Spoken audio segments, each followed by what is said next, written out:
সরাসরি আমাদের প্রতিনিধি সৌভিক মজুমদার আমাদের সঙ্গে রয়েছেন। সৌভিক, আজকে সওয়াল জবাবে যে মূল বিষয় বারে বারে উঠে আসে তা হলো নথি সংরক্ষণ।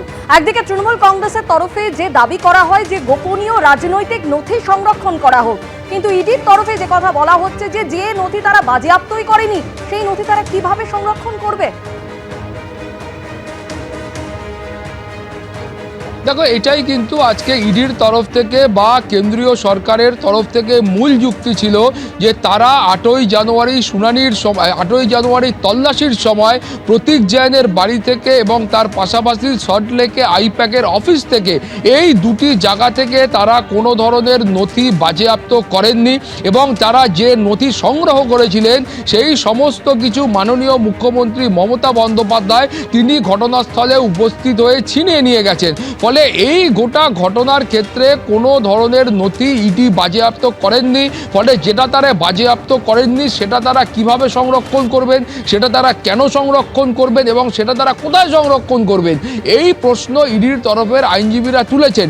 তার পাশাপাশি কেন্দ্রীয় সরকারের আইনজীবীদের যুক্তি ছিল যে এই মামলার ক্ষেত্রে তৃণমূল কংগ্রেসের তরফে অভিযোগ করা হচ্ছে যে এই যে গোটা তল্লাশি অভিযান করা হয়েছে বা সংগঠিত করা হয়েছে সেটা এই এসআইআরকে ঘিরে এবং 2026 সালে অর্থাৎ চলতি বছরে রাজ্যে যে বিধানসভা নির্বাচন রয়েছে সেই নির্বাচনকে কেন্দ্র করে রাজনৈতিক উদ্দেশ্যে এই গোটা তল্লাশি অভিযানটা সংগঠিত করা হয়েছে এবং সেখানে একাধিক গুরুত্বপূর্ণ রাজনৈতিক তথ্য, নথি, ডকুমেন্ট ইত্যাদি ছিল। ফলে এখানে কেন্দ্রীয় সরকারের যুক্তি হচ্ছে যে গোটা তল্লাশি অভিযানে যদি এসআইআর প্রক্রিয়ার বিরুদ্ধে অভিযোগ ওঠে, যদি জাতীয় নির্বাচন কমিশনের বিরুদ্ধে অভিযোগ ওঠে, তাহলে তো এই মামলার ক্ষেত্রে জাতীয় নির্বাচন কমিশনকে পার্টি করতে হবে। ফলে জাতীয় নির্বাচন কমিশনকে পার্টি না করে এই মামলা কিভাবে গ্রহণযোগ্য হয় সেই প্রশ্ন তারা তুলেছিলেন। এবং তোমাকে একই সঙ্গে বলবো তারা এই প্রশ্নও তুলেছিলেন ইডির তরফে যে এই যে মামলা তৃণমূল কংগ্রেসের তরফে করা হয়েছে সেই মামলাতে অবিলম্বে মাননীয় মুখ্যমন্ত্রী মমতা বন্দ্যোপাধ্যায়ের বক্তব্য শোনার প্রয়োজন রয়েছে এবং সেই বক্তব্য যতক্ষণ না পর্যন্ত স্পষ্ট হচ্ছে ততক্ষণ পর্যন্ত এই মামলার গ্রহণযোগ্যতা নিয়ে প্রশ্ন থাকছে। ফলে তুমি বুঝতে পারছো যে ইডির তরফে একেবারে গোড়া থেকে এই মামলার যে গ্রহণযোগ্যতা রয়েছে সেই গ্রহণযোগ্যতা নিয়ে তারা প্রশ্ন তুলেছিলেন এবং সেই কারণেই ইডির যে বক্তব্য ছিল সেই বক্তব্যকে ভিত্তি করেই কলকাতা হাইকোর্ট ইডির আবেদনে মান্যতা দিয়েছেন এবং ইডির তরফে যেটা বলা হয়েছিল যে তারা গোটা কলকাতা হাইকোর্টের এই যে গোটা ঘটনাবলী এবং ইডির তরফে যে তল্লাশি অভিযান এবং তার পরবর্তী পর্যায়ের যে ঘটনাক্রম এই সমস্তটা নিয়ে তারা সুপ্রিম কোর্টে মামলা করেছেন। সুপ্রিম কোর্টে মামলাটি এখনও বিচারাধীন রয়েছে, যে কোনো দিন যে কোনো মুহূর্তে তার শুনানি হবে। ফলে কলকাতা হাইকোর্টের পক্ষে এই একই ধরনের ঘটনার ক্ষেত্রে একটি মামলার বিচার প্রক্রিয়া এখানে সংগঠিত করা, আরেকটি মামলার বিচার প্রক্রিয়া সুপ্রিম কোর্টে সংগঠিত হবে, এইটা কিন্তু বিচার ব্যবস্থার ক্ষেত্রে বা জুডিশিয়াল ডেকোরামের মধ্যে যায় না। ফলে এটা করা একেবারে অনুচিত হবে এবং সেই আবেদনে মান্যতা দিয়ে কলকাতা হাইকোর্ট আজকে যেটা করেছে যে ইডির তরফে কলকাতা হাইকোর্টে পৃথক যে একটি মামলা করা হয়েছিল সেই মামলার শুনানির দিনটাকে মুলতবি করে দেওয়া হয়েছে বা পিছিয়ে দেওয়া হয়েছে।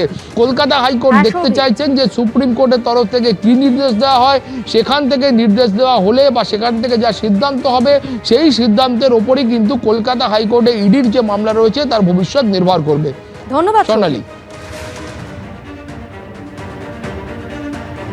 ইডি যেটা ফাইল করেছিল, যেটাতে আমি অ্যাপিয়ার করেছিলাম মমতা ব্যানার্জির হয়ে, Mamata Banerjee as chairperson of all India Trinamool Congress, not chief minister of West Bengal, সেই মামলাটা ইডি টাইম চেয়েছিল যে বিকজ অফ ওরা সুপ্রিম কোর্টে ম্যাটার পেন্ডিং আছে, সুপ্রিম কোর্টে ম্যাটার পেন্ডিং রয়েছে, অতএব তুমি এই মামলা এখন অ্যাডজন করে দাও। তো আমরা বলেছিলাম যে সুপ্রিম কোর্টে কি গ্রাউন্ডে চেয়েছে দেখো, আর আমরা বলেছিলাম যে আমরা we are agreeable to argue this matter, we are against this adjournment. তো জজ সাহেব ওদের সাবমিশনটা রেকর্ড করেছে যে হিয়ারিংয়ে এটা ইয়েতে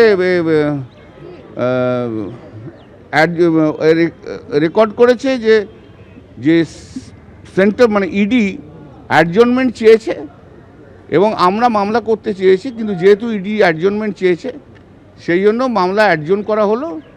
সুপ্রিম কোর্টের মামলা হওয়ার পর সেই মামলা লিবার্টি দেওয়া রইল মেনশন করার, দিস দ্য আদার।